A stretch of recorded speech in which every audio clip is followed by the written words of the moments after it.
first time I've been in front of a large group of people, so let's hope it goes well. Okay, so yeah, as Jake said, I am now a sales consultant at Redox.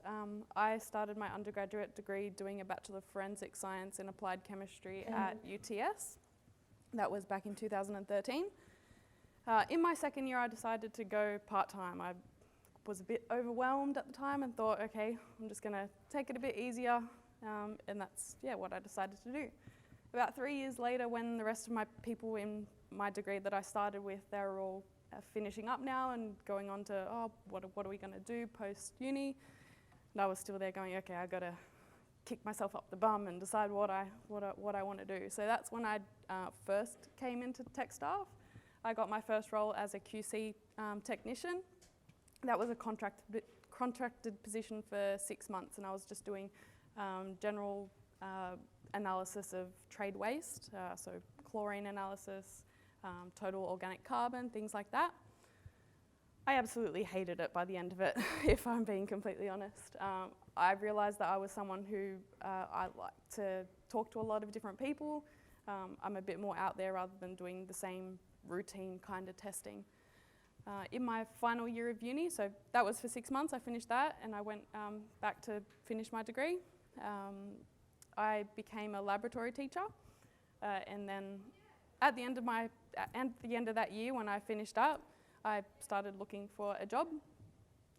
It came to 2018 where I was like in the summer period and I didn't find anything, so I decided to stay at UTS teaching, which I really loved that job, so it was great.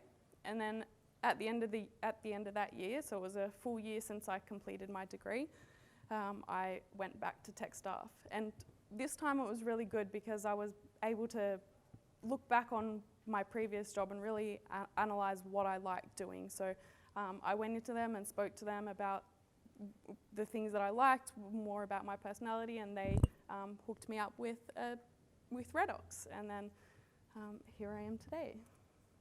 So Redox is a family-owned, privately run business. It's a chemical importer and distributor of raw materials. So a few of the people here actually source materials from Redox. We specialise in over 1,000 chemicals and raw materials in fields such as food and beverage, agriculture, farming, plastics, metals, and water. So I myself are in the water division. So I deal with a lot of water treatment plants, sewer treatment plants, swimming pools. But in terms of variety, which is something that I said I love, I have some weird and wacky customers. Like one person was dealing with abattoirs, so he spent an hour teaching me how to prepare pigs' bum holes to eat. So that's one example of variety. You wouldn't think of that. We operate in over 4 countries, and there are more than 350 staff, and majority of them are in the sales division. The sales team in divisions such as the water industry, we do like to employ chemistry graduates. Specific examples of reasons why is density of products. So if you're quoting a chemical in tons compared to litres, the weight, you could give someone a very, very cheap price when you shouldn't have. Understanding things like that. Understanding logistics, so things that may not be compatible together. That's why they really appreciate having people with tertiary degrees in the chemistry fields. Tips that I would like to give to you is really take that time to think about what you like to do, because if you end up in a job that isn't necessarily what you like, you're just going to end up hating it halfway through and not really loving it, not really being great at it. Use all your avenues, so like Jake at TechStaff, which is a great way to get a position and suit you to something that is more relevant to what you might like. But also Redox has their own in-house recruiter. So that's already 2 avenues there. LinkedIn is a really big one as well. So we put all our job avenues on LinkedIn. we still also do have the relationships with tech staff as well for recruitment. So yeah, use all your avenues out there. There's heaps of them.